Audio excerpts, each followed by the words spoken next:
O Plano Marshall foi a solução dos Estados Unidos para a reconstrução da Europa destruída pela Segunda Guerra Mundial.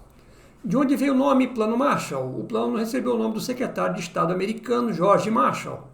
A ajuda econômica foi entre 12 e 14 bilhões de dólares em valores da época, que, corrigidos pela inflação, equivalem a 100 bilhões de dólares em 2018.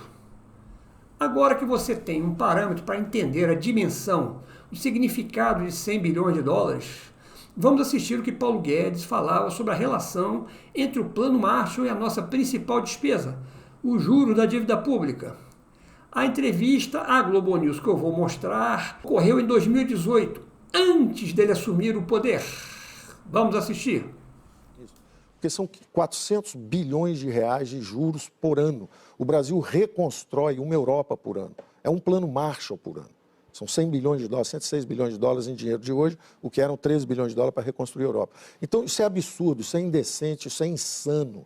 O Brasil virou o paraíso do rentista e o inferno do empreendedor, porque tem que servir o juro. O governo ficou disfuncional. Então, o ataque tem que ser frontal. Eu não tenho ilusão. Você acha que eu vou vender as privatizações, eu vou privatizar tudo no primeiro ano? Isso é um processo lento, mas já tem coisa andando. As distribuidoras da Eletrobras já estão sendo vendidas. A Eletrobras, o ano que vem, já são mais 20 bi. Os 20 bilhões que ele acabou de falar pela venda da distribuidora de energia, não dá para pagar 15 dias de juros da dívida pública. A conversa envolvente de Paulo Guedes parece até que ele é contra pagar um plano Marshall de juros por ano aos colegas banqueiros e rentistas. Ele até escreveu isso que ele falou no plano de governo de Bolsonaro, mas não é bem assim. Repare o detalhe que ele diz que esse pagamento é sem contrapartida para a população. Ele falava essas coisas, sabe para quê?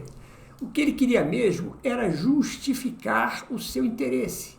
E qual é este interesse? É o mesmo interesse que prevaleceu em todos os governos anteriores. Fazer grandes negócios com o patrimônio público, vender tudo que conseguir vender, estatais, aeroportos, companhias de águas e esgoto, distribuidoras de energia. A lógica seria vender para abater a dívida pública, pois assim seria possível abaixar os juros. Paulo Guedes quer convencer almas ingênuas que não têm noção do tamanho das coisas. Tudo que foi privatizado até hoje nem fez cócega no tamanho da dívida. Se somar tudo, deu para pagar uns poucos meses, não da dívida, mas dos juros da dívida. Essa mentira de que privatizar é para reduzir a dívida pública vem sendo repetida há 30 anos e há outras que eu não vou comentar aqui agora. Paulo Guedes vai sair de cena pagando sabe quanto de juros? 600 bilhões de reais nesse seu último ano de mandato, o equivalente a mais de 100 bilhões de dólares, um plano Marshall. O menino que ele botou no Banco Central, o Campos Neto, é um menino bom, de boas intenções, mas é adepto de teoria do século passado que defende essa coisa de pagar juro alto. Se ele cumprir o mandato, ele vai prosseguir no comando do Banco Central em 2023 e 2024. Será intocável. O novo rei não poderá mexer com ele, nem com os juros que ele achar que o Brasil deve pagar. Isso é o quê? É o Banco Central independente, a maluquice da Lei Complementar 179, aprovada em fevereiro do ano passado no governo Bolsonaro. Até o rei dar um jeito de revogar essa lei, se ele conseguir, você vai assistir à batalha Banco Central versus governos, que pode se estender por 2 anos durante o prazo do mandato de Campos Neto. Em breve você vai começar a ouvir essa batalha. Isso deveria ter sido assunto durante a campanha, mas não foi. Campanha política no Brasil não discute absolutamente nada que seja relevante.